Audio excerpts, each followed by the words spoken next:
ലണ്ടനിലെ ബസ്സുകളിൽ കേരള ടൂറിസത്തിന്റെ പരസ്യമാണ് ഇപ്പോൾ സോഷ്യൽ മീഡിയയിലെ ചർച്ച. വിദേശ രാജ്യങ്ങളിൽ പരസ്യപ്രചരണം നടത്താനുള്ള സംസ്ഥാന ടൂറിസം വകുപ്പിന്റെ തീരുമാനം പൊളിച്ചെന്നാണ് കമന്റുകൾ.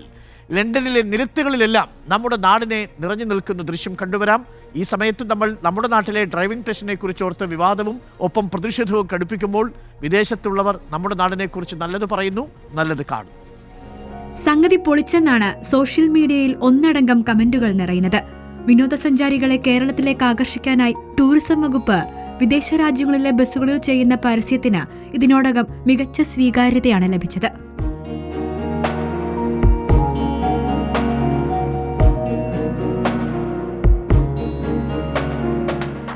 ആലപ്പുഴയുടെ ഹൗസ് ബോട്ടും കേരനാടിന്റെ ഭംഗിയുമെല്ലാം അതിമനോഹരമായി ഡബിൾ ഡെക്കർ ബസ്സുകളിൽ നിറയുന്നു. #ട്രാവൽ ഫോർ ഗുഡ് എന്ന ഹാഷ്ടാഗും ബസിന്റെ ഒരു വശത്തായി കാണാം. വീഡിയോ ടൂറിസം വകുപ്പ് മന്ത്രി മുഹമ്മദ് റിയാസും പങ്കുവച്ചിട്ടുണ്ട്. National desk reporter.